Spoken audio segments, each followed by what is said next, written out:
Despite starting 2-6, the Jacksonville Jaguars are not only in the conversation, but control its fate in the AFC South. Part of the reason is the Titans' rapid collapse, but another part is how quickly Trevor Lawrence has progressed under first-year coach Doug Pederson. Even if the defense is undermanned, Pederson has his team believing it can make an unexpected run just like this franchise did 5 years ago. A win over the Jets on Thursday night only strengthened its position. How's it going, everyone? Luca back here with another video. In this one, we're going to be talking about the Jags and how they are turning heads and how they are quickly rising as this team has its sight now set on making the playoffs and possibly making some noise. If you guys can do me a solid favor, hit a like on the video. It helps the algorithm a ton. And please subscribe to the channel for more NFL content and Jags content.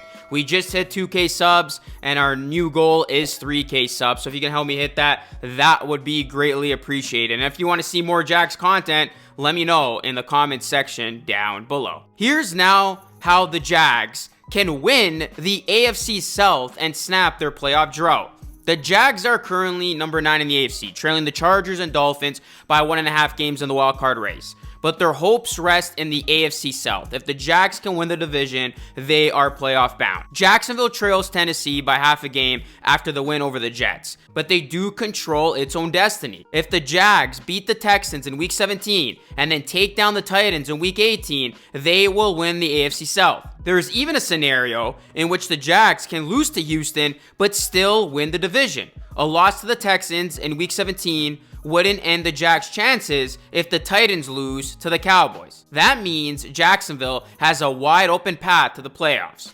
The Titans might even be without quarterback Ryan Tannehill for the rest of the way. So the Jags arguably have the advantage even if their path is slightly more complicated than Tennessee's down the stretch. Trevor Lawrence affirmed his ascension as a top 10 NFL quarterback in windy, rainy conditions, putting up respectable numbers of 20 of 31 for 229 passing yards, 1 rushing touchdown, and making enough plays with his arm and legs to ensure his team controlled the entire game. This was a dominating win against the Jets. A lot of people thought the Jets were going to be making the playoffs, and they still could technically, but in this game, the Jags look to be the way better team. With Lawrence playing like a Pro Bowl quarterback, the surging Jags are now 7-8 and are 2 wins away from winning an AFC South title that looked to be near impossible only 3 weeks ago. This team looked dead in the water.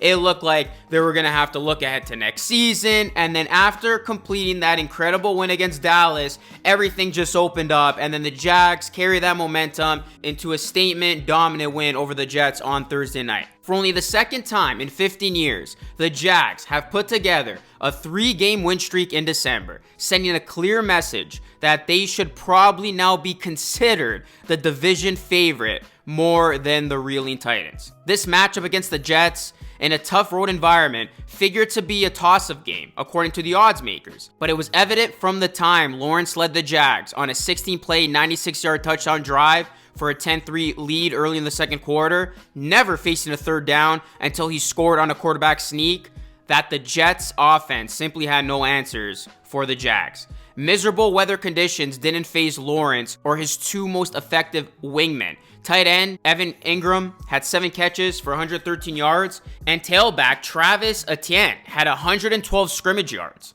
The Jags prevailed with relative ease, another sign they're emerging as one of the NFL's most dangerous teams as the season nears the finish line. This was the furthest thing from a style points contest, but it might have been the Jags' most complete game since dominating the Indianapolis Colts and Los Angeles Chargers in back-to-back weeks 3 months ago.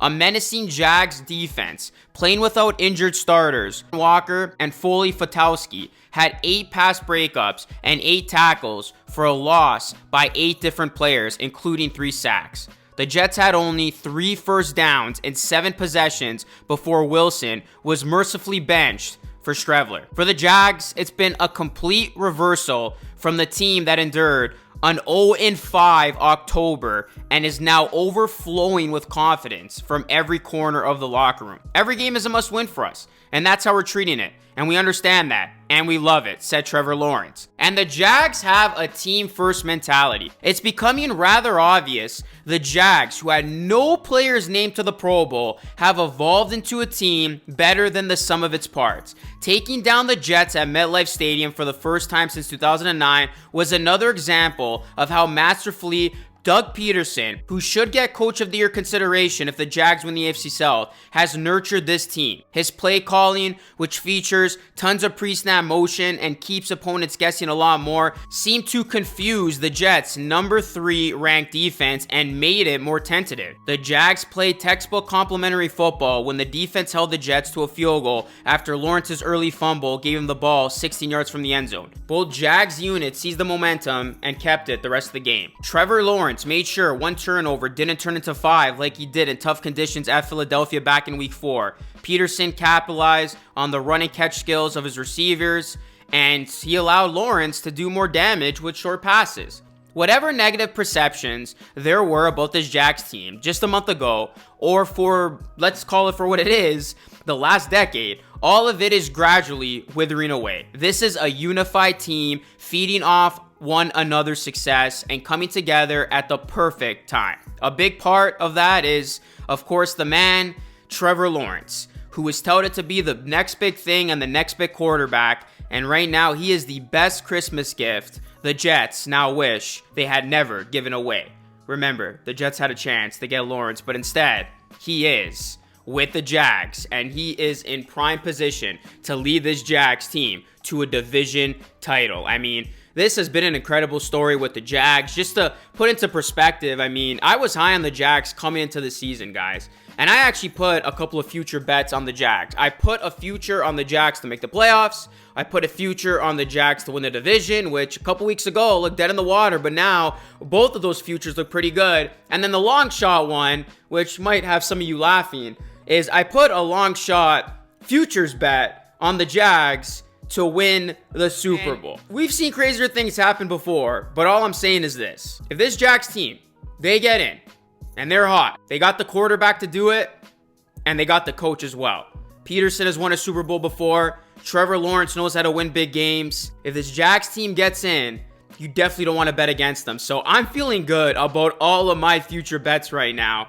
The Jags, they got people talking. They got people wondering what they can do if they get into the playoffs, and this is a bunch that is believing right now. So I have loved what I've seen from the Jags. They fooled everyone who thought that this team was dead. This team is back. This team is playing great football, and this team is not done just yet. The Jags, they control their own destiny. This is a team that looks poised to win the division and get into the playoffs, and that's what I think they will exactly do. People talking about, oh, this team's going to be good next season or the season after that. They still got years ahead of them. No, this Jags team looks ready to compete right now. So let me know your thoughts in the comment section down below. Drop a like on the video. It does help the algorithm a ton. And please subscribe to the channel for more NFL videos just like this. That is it for me, everyone. As always, thank you so much for watching, and I'll catch you all again in the next video.